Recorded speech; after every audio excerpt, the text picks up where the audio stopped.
All right, everybody, this is episode number 10, Rock Top, coming at you. We have Mixi from Stitched Apart.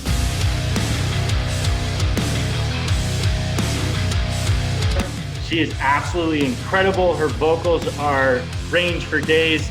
She's got a lot of energy and drive, and she's gonna sit with us today and talk a little bit about her music, her life, and her passions. First Stitched Apart tour was in 2011, and it was 2 bands and 1 suburban. And 8 people for 2 months, pretty much a show every night. Didn't make a penny. I don't even know how we survived it, but everybody quit after that tour. That was my first original lineup. And then Decker came in, our drummer now, and he's like, come on, we can put this thing back together. It had only been like 6 months we were a band, and we already at that time just made such an impact so fast that he was like, no, I believe in what you're doing, like the vision that you have for this, and let's try and make it work. He went to all the band members and and was like, hey, I'm gonna try to keep doing this. Is it cool? And they're like, yeah, nothing's gonna happen with that band.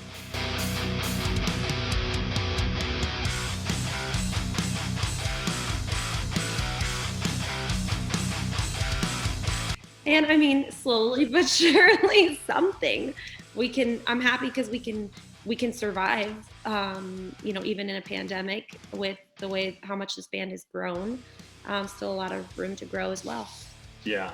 You guys have some very killer songs. You're vocally like, I'm like, let's see what this girl has, right? And then you just lay it down. I was like, holy crap. Like, your range is massive, right? You got guttural all the way up to like orchestra. I don't know, opera would be a better way to say that. And I'm just like, holy crap. Have you always had that? I guess so. I mean, I'm working with a new vocal coach right now, and sometimes, those notes that I hit in the studio when we're on the road every single night are very, very challenging. So I've learned that I need to work with a coach to tell me, like, those notes are there, and how you deliver it is one thing. She said I'm a soprano. I want to say alto soprano in the middle, but that's like the highest, And I live in that area with the belting, but after being on the road a lot, sometimes it just is very difficult to get those notes. So I've been really focusing on my vocals this last year, but I appreciate you saying that. Yeah. Do you do a lot of breathing exercises in the morning or daily? I do a lot of cardio, and I do about an hour of vocal warm-ups. Actually, I have another lesson today. Not so much breathing. I should probably focus on that a little more, but really it's all vocals are so psychological. I can literally, how you can trick your brain into thinking that you can't do something, or you can do something. Yeah. And so with vocals, if you're just don't think you can hit that note, you can literally trick yourself into not hitting the note. But if you do believe you can hit the note, then you will hit the note.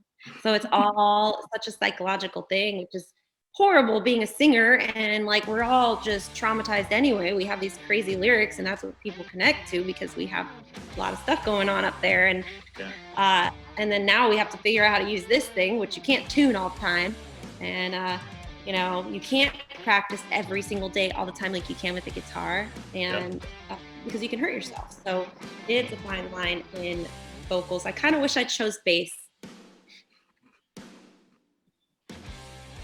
Oh my God. Bass players get no credit, but they're pretty cool, right? Dude, there's this, they're actually probably the smartest one in the band, Right. because they get to be part of it and do all the stuff without so much pressure on them, just make sure you got your timing down and you hit the right root note. Like, it's maybe in like a funk band it's different, but like with our band in rock, most of the time it's just the root notes and sticking with the song. So and then you just rock out and you just have fun, and like I think that they're actually the smartest ones. If you think about it, they know how to work. What is it? Work hard or work easy? Yeah. I don't know. Work smart, not hard. Hard. There you go. Yeah. That's totally true. They are just those creatures. But at the same time, bass players, I think that it's a struggle to, how do they make a scene on the group, right? And like, how do they make their imprint on your guys' music? So that's my question, is like, what, as a bass player, like what do you do to make it like, hey, like this is a really good bass player, right? Is it like, is it fills? Is it just always being there, always having good timing? Like what makes a bass player great is my question. Communication is a big thing for sure. The stage presence, the personality. Bass players, ours particularly, is very good with accounting and finance, and he's very, financially understanding. Like Gene Simmons. I don't want to compare him to Gene, but he gets that kind of stuff. He understands it. But I mean, as far as like the creative stuff, it depends on the band. I mean, if you're Red Hot Chili Peppers, it's a different story. But Right. Flea carries his own on that. But our bass player has a side project to get his juice out somewhere else, like so that he can just do whatever he feels like doing. And I encourage our band members to play in other projects to make sure that their life is full and happy. And they all come back to Stitched, and Stitch is number one. But do whatever you want to do to like get your creative stuff out. I'm not going to stop them from doing stuff they want to do in their life. So for you guys, what's next? Like when's this next album coming? So we're working on it. Obviously, we have a lot of stuff written already. But it's weird because the last record was so difficult to write, and this one is just like so easy. I don't know Really? why. Just because we just got a big head start on, and I think we kind of know we're all on the same page of what we want to do. So yeah, it's coming out really easy. We don't have an exact release date, but we do plan on releasing kind of like we did the last record, where it's like a song here and then a song every other month or whatever. I don't know exactly, but to give people stuff. We do plan on releasing something hopefully in the next couple of months. And I'm pretty excited about it. It's different and new, and there's some guitars and people like that. There's definitely some. Just we want it to be cool and fun and energetic and fierce. And I don't want to write the same record as the last one or the one before that. We want to do something new. So that's another question. Do you think your fans want what you've always done, or do you want to take them on a journey on something that you've never done before?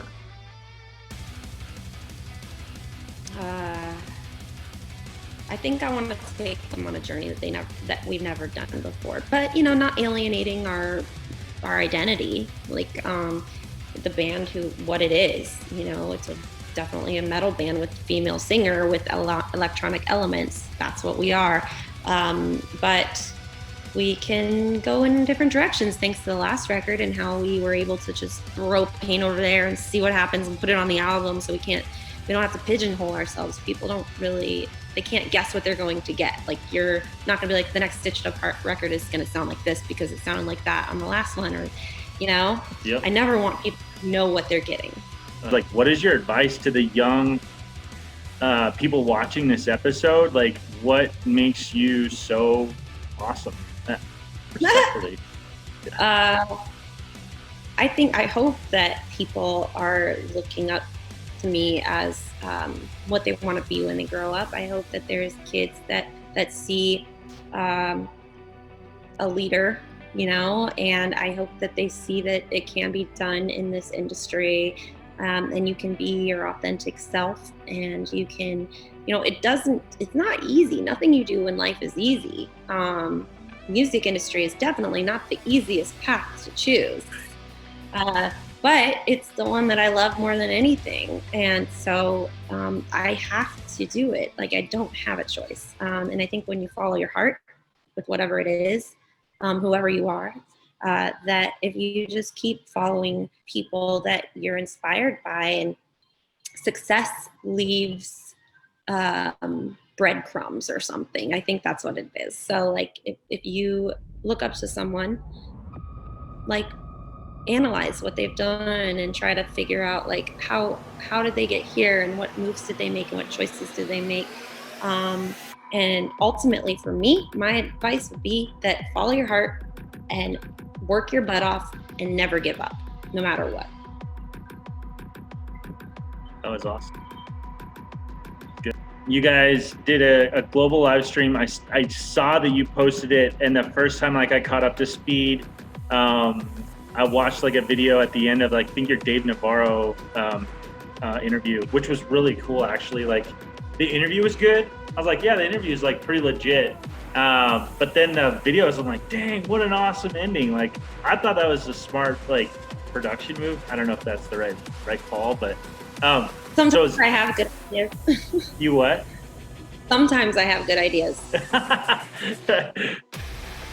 Well, I think people seeing bands live on stage through a computer screen is going to be all more too common, right? Like it's going to be a very standard thing. God, I hope not. But yeah, we are doing, so the live stream, if anyone is watching that missed it, we are going to replay it on Twitch, on our Twitch channel, twitch.tv/stitchedupartrock on February 10th at 6 p.m. Pacific. A new release of My Demons is the newest song that you guys released. Is that right? Yeah, so we did a music video in the middle of the pandemic somehow, some way. It was, we decided to go with My Demon because it was the, with Spotify and, Pandora and all that stuff, you can see what songs people are gravitating towards more. And My Demon was just one of those that they seem to like and spin more often than others. And so we said, well, we already did Lost. That's the biggest song on the album. And let's try My Demon and see what happens. Let's make a music video for it, And the director, so we had the drummer fly out, everything was planned. The boys and I got together, we planned, we decided what we wanted the whole outline to be, kind of. And then the director had to bail out because he had family stuff with the whole COVID thing and all that. And we're like, well, what do we do now? All right. And I didn't think it was going to happen. And there's this one rescue or sanctuary that I kind of got involved with, that there was videographers there. One of the guys has been the tour videographer for Korn for the last 14 years, and his girlfriend. And I was just like, you guys do music videos? Oh yeah. And I'm like, well, I know it's last minute notice and we got 2 weeks to do this, but can we get this done? I have a venue, I have the whole entire story, everything. But except I need somebody to film and edit. And they were like, yeah. And I'm like, okay, let's do it. Wow. It's crazy. Very resourceful. I don't know how that happened. I honestly have no idea how that came together. I really did not think it was going to happen because the industry shut down again. California opened back up and closed and opened and closed. And there was you can't get the same feeling that you can get at a real show. It's just a necessity. It's not that we want to have to do live streams. It's weird playing a show to nobody. It's gotta be crazy. It's gotta be doing crazy. A music video. Yeah. There's one point, if you watch the live stream replay, where I don't know what to do because usually I get the crowd involved in this part, and I'm just like, woo! Hey, what's up, everybody? Hi. Couches, wave your hand in the air. That's right. How old are you, respectfully? 21 forever. Good answer. Okay. I just got a horse. What kind of horse? It's a quarter horse. I'm pretty sure that he is also part pony because he's very small. And he is an old man and super lazy and farts a lot and rolls in the dirt. All he cares about is food. He's a very lazy man horse. What's his name? His name's Blanco. Of course. And some of the patrons have we have a secret Facebook group for my patrons that is called the Unicorn Tribe. So I got a little unicorn horn I put on him, and he is our mascot. There's Blanco with his unicorn horn. Right. Where'd you get him? So Craigslist. But I didn't, we moved out a little on the outskirts of town. It's very much a horse community outside of Los Angeles. And I was like, that would be really cool to have my own. And I've been volunteering at this ranch that has like retired race horses that need a place to go, and so they don't end up in slaughter. Yeah. And so there's about 20 horses there, but none of them are mine. And I've been volunteering for like 9 months, and I found this guy, and I knew that he's older, and most times when they're older horses, he's like probably 25 and they live to like 30, 35. Yeah. Don't get, they don't go to a place that's either going to care about their health over what they can do for them. People work them too much. So I thought this might be a nice place for him to live out the rest of his days. And I get to help the ranch every month financially. And I help this horse, and I help myself because I have a horse now, which is awesome. So it's like a win-win all around. What about nutrition? What do you eat? A lot of vegetables, a lot of, I don't know. What do you eat? I go through phases. I go through, if I'm getting prepared for something, I usually eat really healthy, like a tour or a live stream or a photo shoot or something. Low carbs, veggies and chicken and all the good stuff. Mainly low carb. Yeah. And not a lot. And then yesterday I decided I needed a Sonic's Butterfinger ice cream, the biggest one, and I'm gonna eat the whole thing. That's right. Because I can't. And you only live once. Right. Like every once in a while, I just want ice cream. And so like what I will do sometimes is if I know I don't have anything to do for a while, like nobody in public is going to see me for a bit. Yeah. Just eat the most grossest stuff so much that I just can't do it anymore because it grosses me out so bad. Oh my gosh. I can only eat so many pumpkin pies. But it tricked my brain into being so sick of it that I just don't want it anymore. And then I go into the health crazy stuff. I go up and down. That's the way to do diets, I believe, anyways. All right, so on that note, like, would you rather eat an entire stick of butter or send an embarrassing email to your company? Embarrassing email. I've done that before, though. Wouldn't be the first time. Sending an embarrassing email? Apparently there's something you can do to your emails where it pauses before it sends. I need to learn that, but well, you don't send those embarrassing emails. I had am I allowed to cuss on here? Sure. I sent something to my sister in text message like the other day, and I was like, hey bitch, FaceTime me back. I just tried to call you. And the next morning I woke up, I don't know who you are to call me a bitch, but you need phone numbers. That's awesome. Good morning. Hey, how's your day going? That's what I would ask them after that. Heidi and I from Butcher Babies were talking about doing the wall of hugs, like when we get back into like touring and like people, no. Like because we can't hug and like instead of, like punching each other, we just want to hug everyone. And so like, just all right, we're doing a wall of hugs. Everybody just go on that side and that side, and now on the count of three, we're all gonna run. We're all just gonna give each other the biggest hug. Oh, gosh.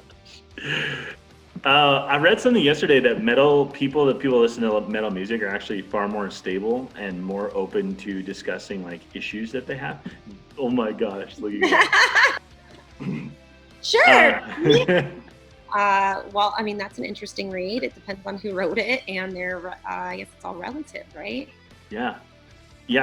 So Rock Top like is about like depression, right? Like people that sit in their room and listen to these rock songs and like feel so alone. It's like, man, you don't have to feel alone. You don't have to feel like you're the only one trying to do something special.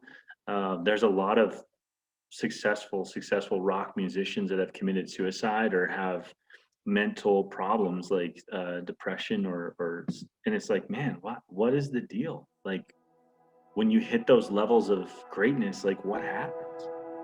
Maybe you can shed some light on that. I don't know. I mean, I think that what happened with some of our past rock and roll stars is there's a lot of people. I don't know what it is. I really don't know the answer to that.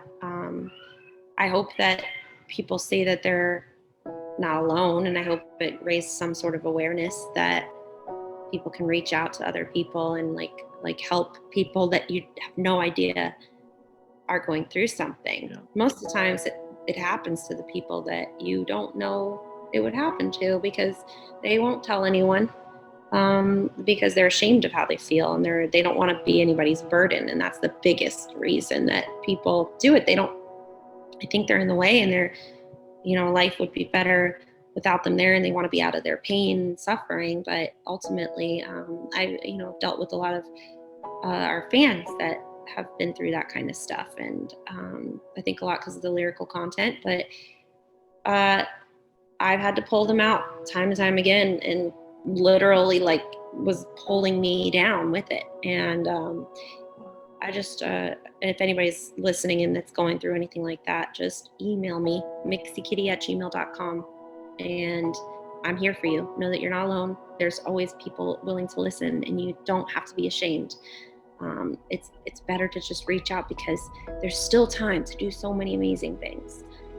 And if you just hang in there and try to get some advice at least through it, because a lot of people have been through this kind of stuff. You're not the first one to step in these shoes, and you're going to make it more painful for the people when you leave than it would be. It's almost kind of selfish to just end it because you don't want to feel the pain. But what about the people that love you, that are going to feel the pain forever, what they couldn't do to help? And so I always tell everybody to just hit me up beforehand. Let me know first. Talk to me before you do that, because we're going to have a conversation, and I don't want you doing anything stupid, because then I would know that I failed you. And that would be my burden to carry for the rest of my life. So if you really want me to hurt forever because I didn't do what I could to help you, then,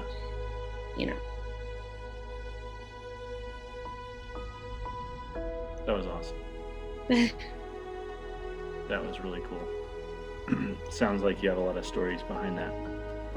There is Darkness, the song Darkness, in the album Darkness, which was written for those people. That was hard. That was hard because I was literally picking people up. I was calling suicide hotlines. I was not sure if they were alive anymore. And there's been multiple occasions, and I think it comes with the territory of the lyrics and people finding their path through it. But I don't know. People like that gravitate towards me, and I hope that that's because I have some sort of way of getting them through it. There's one guy recently that I don't know how many times I've had to talk to him, and I told him also, just hit me up before you decide to do something stupid. And I get an email constantly. For the last couple of years, every couple of months, he goes back into that dark hole. And I'm like, okay, I think I figured out what's going on with you. I'm not a psychologist. I'm not a therapist. But I do think that you need to go see a therapist and find out what's going on with your chemical imbalance, because most of the time he's manic, excited, crazy, happy, everything's perfect and awesome and amazing. And then the other times when he's down, it is low, the lowest low, over and over again. It happened. And I saw a pattern, and I was like, get to the hospital now, because he took a bunch of sleeping pills. Go to the hospital right now. Tell the doctor that you took a bunch of sleeping pills and you don't want to live anymore, and tell them you need some sort of medicine to help fix this, because there's some sort of imbalance going on in there, and there's medicine for that. And he did, and it's been about a year since he's emailed me anything like that negatively. I still talk to him constantly, but and there was one time I'm like, did you drink with your medicine? Yeah. Well, there you go. You're not supposed to drink with that, are you? Yeah. There's a bunch of stuff. I mean, my darkest times were when I was drinking. It's been over 6 years now, but those were the times that I literally didn't know what my purpose was. I was a lost little puppy. But yeah, I mean, we drink to get us through stuff, to not feel, to try to use that as a crutch instead of dealing with the real life situation. And when you deal with that real life situation, knowing that you're going to feel these feelings and this is part of life and everybody goes through it, without having to use a crutch, then that's something totally different. But yeah. There's every major mistake in my life, I was drunk. Everyone. Oh, I've made plenty sober mistakes. Truly? For sure. Oh my God. But a lot more drunk. Yeah. Thank you guys so much for joining our channel. Follow us on YouTube to stay up to date on the most current recent episodes. Bye, Mixi. I really do appreciate it. Yeah, man. Thanks for having me, dude.